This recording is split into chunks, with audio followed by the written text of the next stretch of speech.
Yun na magandang araw po sa inyong lahat, Luzon, Visayas, Mindanao, pati na rin po sa mga kababayan nating mga OFW. Welcome po sa panibagong reaction video dito sa Makapili TV. So, base po dun sa nangyaring ah, mga statement na nabitawan po ni BP Sara, umaksyon po ang mga ahensya ng gobyerno na under po ng executive. So, naglabas po ng subpoena ang DOJ, ang NBI para pasagutin si BP Sara regarding dun sa mga binitawan niyang mga threat do umano sa ating Pangulong Bobong Marcos. Dahil doon, kahit yung mga secretary po ng DOJ, parang inuudyukan yung iba pang mga ahensya ng gobyerno na independent body na umaksyon din sa pag-iimbestiga kay BP Sara tungkol doon sa sinasabi nilang threat na binitawan niya. So dahil doon napikon po ang taga-ombudsman at pinagbasihan o pinagsabihan yung secretary po. Hindi po si Boying Rimulya, yung undersecretary po ng DOJ, sinupalpal po ng ombudsman.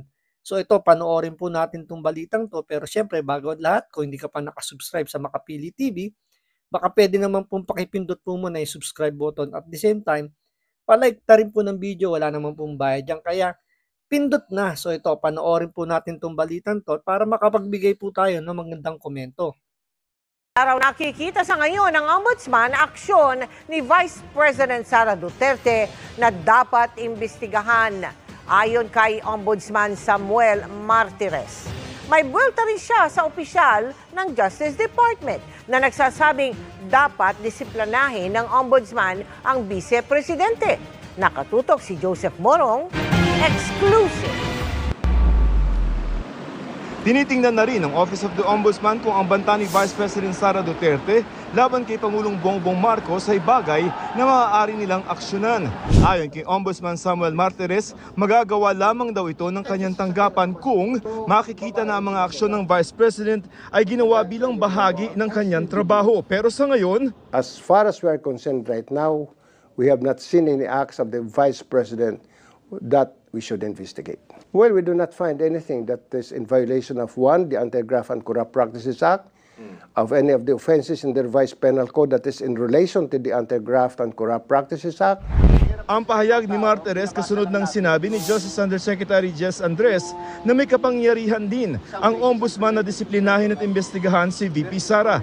Sabi ni Martires kung ipipilit raw ni Andres na mag-imbestiga na rin ang ombudsman, I would advise Josec Andres to shut up, to stop talking about the case, because one of the powers of the ombudsman is to take over the investigation of a case of any government investigative agency at any stage of the proceedings.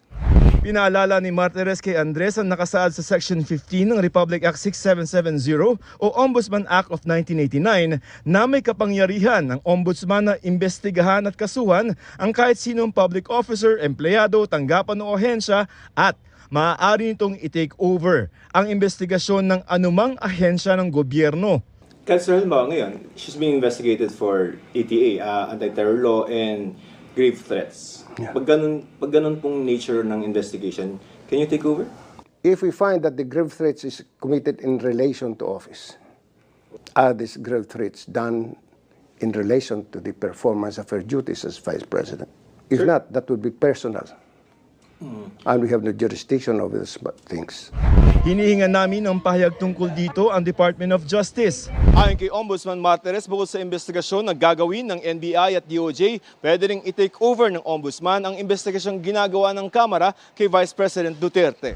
Iniimbestigahan ng House Committee on Good Government and Public Accountability ang paggamit ni VP Sara ng 650 million pesos na confidential fund ng Office of the Vice President at Department of Education. We feel that we have jurisdiction over these cases. We can request Congress to please stop and we'll take over the investigation of the case. We can do that, but as a matter of courtesy, we belong to different departments, branch of government. As a matter of courtesy, we'll tell Congress.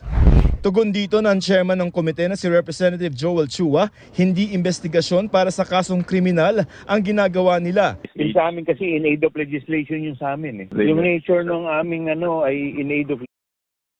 Hanggang dito, no, pinaninindigan pa rin ng House of Representatives na ang ginagawa nilang investigation is for aid of legislation. Pero sabi nga dito ni Congressman Marcoleta dun sa hearing, paano magiging investigation in aid of legislation kung ang ginagamit nilang mga dokumento ay yung dokumentong ginagamit ng COA sa kanilang i-imbestiga doon, or ginagamit ng yung ginagamit na ebidensya ng House of Representative eh yun din yung ebidensyang ginagamit ng COA sa kanilang pag-audit. So, paano mo masasabing in aid of legislation yun kung wala pa rin naman silang binabalangkas na batas tungkol doon sa pag-iimbestigang ginagawa nila? So malinaw na malinaw dito na kinukuha na ng House of Representatives yung trabaho ng COA. Kaya nga sabi rito ni ni Congressman Marcoleta, paano kung magkaiba yung resulta ng pag-audit ng COA sa ginagawang investigation ng Kongreso? So talagang magkakaroon ng malaking problema yan dahil kahit sabihin pa ng COA na yung kanila pa rin naman yung susundin dahil sila yung authority, sila yung nag-iisang agency na dapat mag-audit, eh sa kanila lang yung pinaka-final. Pero sa ibang kung titingnan mo yung magiging senaryo, magkakaroon ng prejudgment, magkakaiba ng prejudgment. So mahahati na yung integrity ng COA. Ngayon, sa kaso naman nung pangingialam nitong official po ng DOJ, eh nakatikim siya ng soplak dito kay Ombudsman Martires. So pinapa-shut up niya. So masyado kasing mamaro, so tumigil ka na lang. Kasi ang lumalabas dito parang inuudyukan kasi nitong DOJ na lahat ng government body na may kakayanang mag-imbestiga at magbigay ng sentensya, eh inuudyukan nila na manghimasok na rin. So parang gusto nila pagtulungan na talaga ng todo, ng hindi lang ng buong House of Representatives, ng buong gobyerno na. Kasi kung titingnan mo, sabi nga ni Marcoleta rito, yung buong puwersa ng House of Representatives nakatuon na. Kumbaga lahat daw ng kanyon ng House of Representatives nakatutok na sa OBP kay Vice President Sara Duterte. Ngayon, itong opisyal ng DOJ, eh gusto ganun din yung gawin. Gusto niya lahat ng government agency na may kakayanang mag-imbestiga, magbigay ng report, gusto niya lahat na itutok na rin kay Vice President Sara Duterte. Yun nga lang, nakatikim siya rito kay Ombudsman Martires. So, nasoplak siya. Ngayon, pwede daw gamitin pa ni Martires yung kanilang kapangyarihan na i-take over yung pag-iimbestiga, lalo na rito sa House of Representatives, kung gugustuhin nila. Pero siyempre, out of respect pa rin naman, so hinahayaan muna nila na mag-imbestiga itong House of Representatives hanggat wala pa sigurong siguro wala pang utos or wala pang desisyon na ibinibigay ang Korte Suprema. So mananatili silang neutral muna at mag-aantay lang kung ano yung kahihinatnan nung ginagawa nilang investigasyon. So dito nakikita lang talaga natin na ang pinakalayunin talaga ng gobyerno natin ngayon is talagang ibagsak ang mga Duterte.